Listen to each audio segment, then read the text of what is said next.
Hello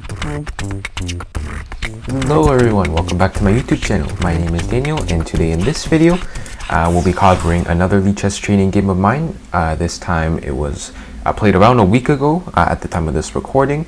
My Lichess rating at the time was 2403. I was playing black, and let's take a look what happened in the game. So in the game, my opponent played e4, so I went with my trusty Sicilian once again. Here my opponent actually elected with the Alpine Sicilian. So I play my d5, which is my main weapon against the Alpine in general.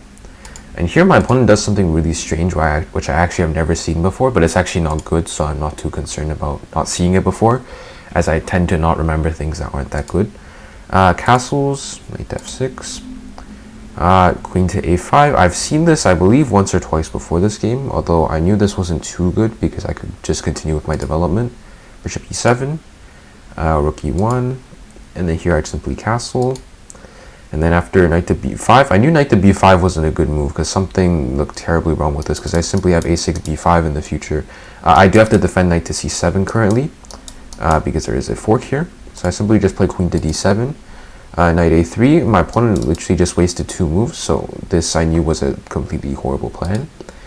Here I played a3, intending b4, and maybe even like c5 to lock away this knight.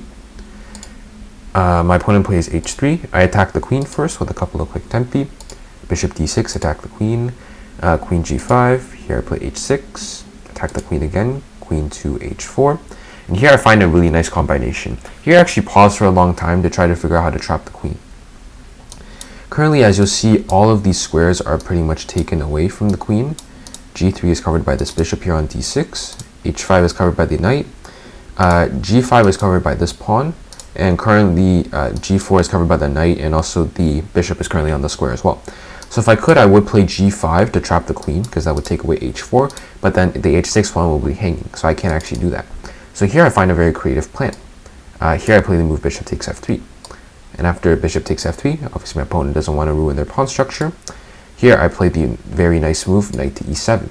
It does give away a rook, it seems like, but after bishop takes on a8, then I have the very nice move.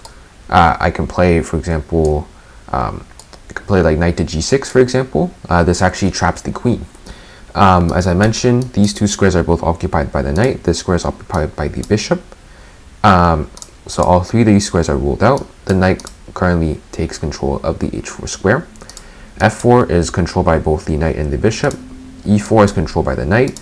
d4 is controlled by this pawn, c4 is controlled by the b pawn, b4 is controlled by the other pawn, and a4 is controlled by the a4 pawn. So this would mean the queen is trapped. Also g5 is controlled by the h pawn, and f6 is controlled by the g7 pawn.